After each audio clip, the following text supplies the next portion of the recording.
Okay, நம்ம வந்து சங்க காலம் தமிழ் சமூகத்தை பத்தி அடிப்படையான தகவல் எல்லாமே பார்த்துட்டோம். இதுல என்ன வந்து முக்கியமா ரோல் பிளே பண்ணுது அப்படின்னா, அந்த சங்க காலம் அந்த மூன்று சங்கங்கள்ல வந்து அகத்தியமும் தொல்காப்பியமும் ரொம்ப வந்து நமக்கு மூன்று சங்கங்களுடைய காலங்கள்லயும் வந்து அகத்தியம் வந்து ஒரு இலக்கண நூலா வரும். அதே மாதிரி தொல்காப்பியம் வந்து பாத்தீங்க அப்படின்னா இடைச்சங்கத்திலயும் கடைச்சங்கத்திலயும் இலக்கண நூலா வரும். அப்ப அந்த நூல்களை பத்தி, அதாவது அகத்தியம் தொல்காப்பியம் ரெண்டு நூல்களை பத்தின ஒரு கூடுதல் தகவல்களை வந்து நம்ம வந்து பார்த்து வச்சுக்கிறது நமக்கு வந்து தேர்வுக்கு ரொம்ப வந்து முக்கியமானதா இருக்கும். இப்ப அதை பேஸ் பண்ணி ஃபர்ஸ்ட் நம்ம என்ன பார்க்க போறோம் அப்படின்னா, அகத்தியம் வந்து பார்க்க போறோம். அதுல என்ன அகத்தியத்தோட ரொம்ப ஒரு ஸ்பெஷாலிட்டி என்ன, அதனுடைய முக்கியத்துவம் என்ன அப்படின்னா, முதல் இடை கடை அப்படின்னு மூன்று சங்கங்களுடைய அவையிலையுமே இந்த அகத்தியம் அப்படிங்கிற நூல் இலக்கண நூலா இடம்பெற்று இருக்கு. சரிங்களா? அதே மாதிரி முத்தமிழுக்கும் இலக்கணம் வகுத்த நூல். முத்தமிழ் அப்படின்னா என்ன? இயல், இசை, நாடகம் அப்படிங்கிற அந்த முத்தமிழ், அதாவது மூன்று தமிழ்களுக்கும் இலக்கணம் வகுத்துள்ள ஒரு நூல் தான் வந்து முத்தமிழுக்கும் இலக்கணம் வகுத்துள்ளது. அப்படின்னா அப்ப முத்தமிழ்னா என்ன அப்படின்னு பாத்தீங்கன்னா, இயல், இசை, நாடகம். இயற்றமிழ், இசைத்தமிழ், நாடகத்தமிழ், இந்த மூன்று தமிழ், அதாவது முத்தமிழுக்குமே இலக்கணம் வகுத்துள்ளது. சரிங்களா? அடுத்தது அகத்தியத்தை என்ன சொல்லுவாங்க அப்படின்னா, 5 இலக்கண நூல் அப்படின்னு சொல்லுவாங்க. சரிங்களா?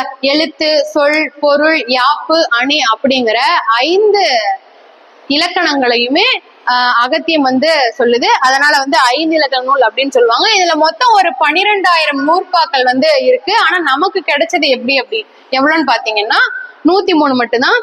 அதே மாதிரி அகத்தியத்தை எழுதினவரு அகத்தியர். இதெல்லாம் ஒரு காரண பெயர் தான், அவங்களுடைய முழு பெயர்கள்லாம் நமக்கு தெரியாது. தொல்காப்பியத்தை இயற்றியவர் தொல்காப்பியர், அகத்தியத்தை இயற்றியவர் வந்து அகத்தியர். இன்னும் வந்து 8 தொகை நூல்கள், அதாவது சங்க இலக்கியங்கள்ல பாத்தீங்க அப்படின்னா வெறும் காரண பெயர்கள் வந்து அதிகமா வரும். அதாவது பாடல்களோட பெயரை வச்சு அந்த புலவர்களுடைய பெயரையும் சேர்த்து வந்து சொல்றது. அதனால நமக்கு அவங்களுடைய முழு பெயர்லாம் என்ன அப்படின்னு தெரியாது. அதனால வந்து நூல் வந்து அகத்தியம் அப்படிங்கறதுனால அவர் அகத்தியர் அப்படின்னு பேர் வந்ததா, அது அப்படி நம்மளே ஒரு சொல்லிக்கிறது மட்டும்தானே தவிர அது உண்மையான தகவலா அப்படின்னா அது வந்து நமக்கு தெரியாது. சரிங்களா?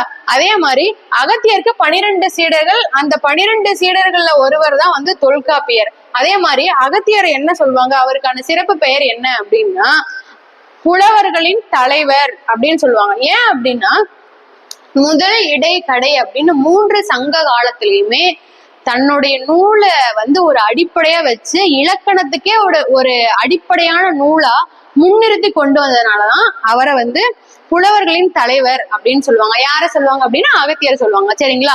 இதுதான் வந்து ஒரு அடிப்படையான தகவல். ஏன் வந்து இதை நம்ம பாக்குறோம் அப்படிங்கறத நான் ஃபர்ஸ்டே சொல்லிட்டேன். 3 சங்க காலத்திலயும் வந்து அகத்தியமும் தொல்காப்பியம் வந்து இடைச்சங்க காலத்திலயும் கடைச்சங்க காலத்திலயும் முதன்மை பெற்றிருந்தனால நம்ம இதனுடைய கூடுதல் தகவல்கள் எல்லாமே நம்ம வந்து பார்த்து வச்சுக்கணும். சரிங்களா? அதே போல நெக்ஸ்ட் பார்க்க போறது வந்து அகத்தியம்.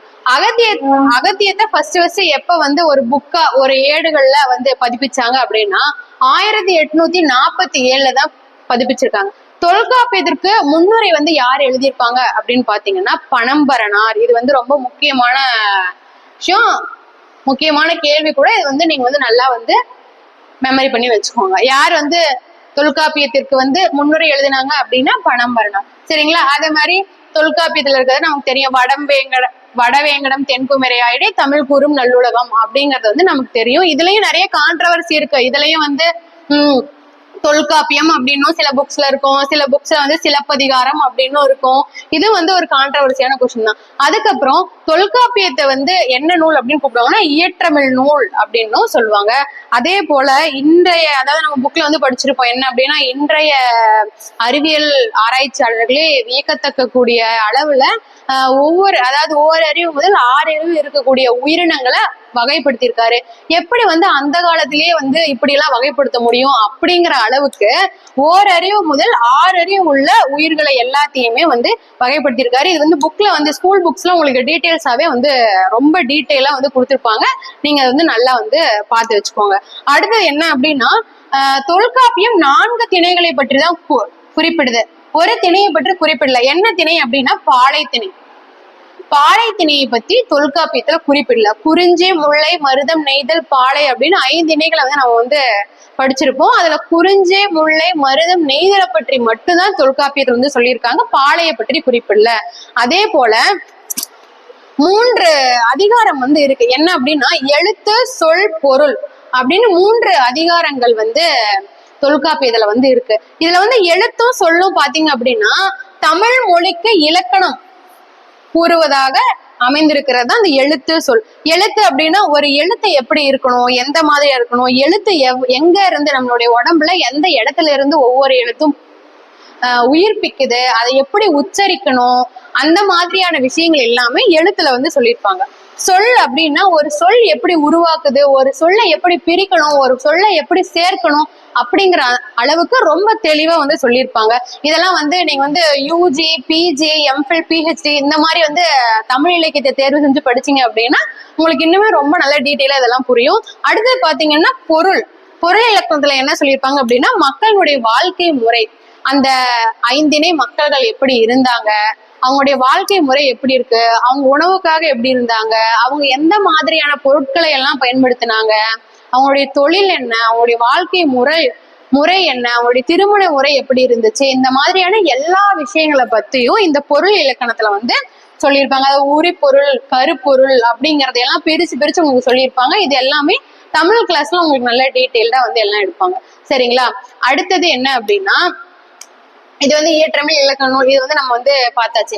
அடுத்தது இந்த 2 அகத்தியம், தொல்காப்பியத்தை பத்தி வந்து அடிப்படையான தகவல் எல்லாமே நீங்க நல்லாவே தெளிவா பார்த்து வச்சுக்கணும். ஏன்னா 20 கேள்வி வந்து நமக்கு யூனிட் 6ல இருந்து வரதுனால ரொம்ப டீப்பாவே படிச்சு வச்சுக்கணும். யூனிட் 6 வந்து பிரிலிம்ஸ்ல மட்டும் உங்களுக்கு ரோல் பண்ணாது, நீங்க மெயின்ஸுக்கு நெக்ஸ்ட் போற அப்பவும் இதுல இருந்து உங்களுக்கு அதிகப்படியான கேள்விகள் வந்து எப்பயுமே வந்துட்டு இருக்கும். நல்லா டீப்பா படிச்சு வச்சுக்கோங்க. அடுத்தது சரி ஓகே, சங்க காலத்துல இருக்கக்கூடிய அடிப்படையான தகவல்கள், சங்க காலத்துல இருக்கக்கூடிய அந்த நூல்களை பத்தின தகவல்கள் எல்லாமே உங்களுக்கு எல்லாம் சொல்லியாச்சு. அடுத்தது தமிழ் சமூக வரலாறு அல்லது தமிழ் சமுதாயம் தொடர்பான செய்திகள் அப்படிங்கிற டாபிக் கீழே வந்து நம்ம வந்தோம் அப்படின்னா தமிழ் சமுதாயத்தை பத்தி தெரிஞ்சுக்க என்னென்ன ஆதாரங்கள் எல்லாமே இருக்கு அப்படின்னு பாத்தீங்கன்னா கல்வெட்டுகள் இருக்கு, செப்பேடுகள் இருக்கு, நடுக்கற்கள் இருக்கு, நாணயங்கள் இருக்கு. இது எல்லாம் தாண்டி இப்ப வரைக்கும் நம்மளுடைய தமிழ்நாட்டை, தமிழ் சமூகத்தை பத்தி தெரிஞ்சுக்க பல அகழ்வாராய்ச்சிகள் தமிழ்நாட்டுல நடந்துகிட்டு தான் இருக்கு. அதுக்கான நிறைய வேலைகளும் அப்பப்ப இருக்கக்கூடிய அரசாங்கங்கள் எடுத்துக்கிட்டு தான் இருக்காங்க. இப்ப வந்து தமிழ்நாட்டுல மட்டும் இல்ல, இந்திய அளவுலயுமே அகழ்வாராய்ச்சியை பத்தி நிறைய விஷயங்கள் வந்து நமக்கு வந்து கிடைச்சிட்டே தான் இருக்கு. இன்னும் பாத்தீங்கன்னா அந்த குஜராத், பஞ்சாப் அங்க இருக்கக்கூடிய அகழ்வாராய்ச்சி தளங்களுக்கும் இங்க இருக்கக்கூடிய அதாவது தமிழ்நாட்டுல இருக்கக்கூடிய அகழ்வாராய்ச்சி தளங்களுக்கும் நிறைய தொடர்புகள் இருக்கு.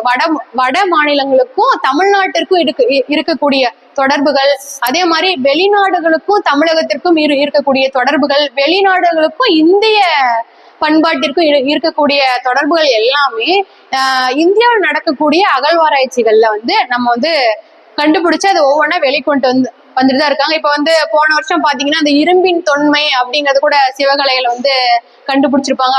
5300 வருடங்களுக்கு முன்பு இருந்தது தமிழ் சமூகம், அப்பல இருந்து எங்களுடைய தமிழ் சமூகம் வந்து ஸ்டார்ட் ஆயிருக்கு அப்படிங்கக்கூடிய விஷயங்கள் எல்லாமே நம்ம நிறைய செய்திகள் வந்து பார்த்திருப்போம். சரிங்களா? அதாவது தமிழ் சமூக வரலாற்றை பற்றி தெரிஞ்சுட்டு இத்தனை ஆதாரங்கள் வந்து இருக்கு, இலக்கியங்கள் இருக்கு. அதே மாதிரி தமிழ் சமூகத்தை பத்தி இன்னும் நிறைய வெளிநாட்டு அறிஞர்களுடைய குறிப்புகளுமே நமக்கு வந்து இருக்கு. சரிங்களா? ஓகே, இப்ப வரைக்கும் நம்ம வந்து சங்க காலத்தை பற்றிய அடிப்படை தகவல்கள் எல்லாமே ஓரளவுக்கு பார்த்திருக்கோம். இதுவே போதுமானது.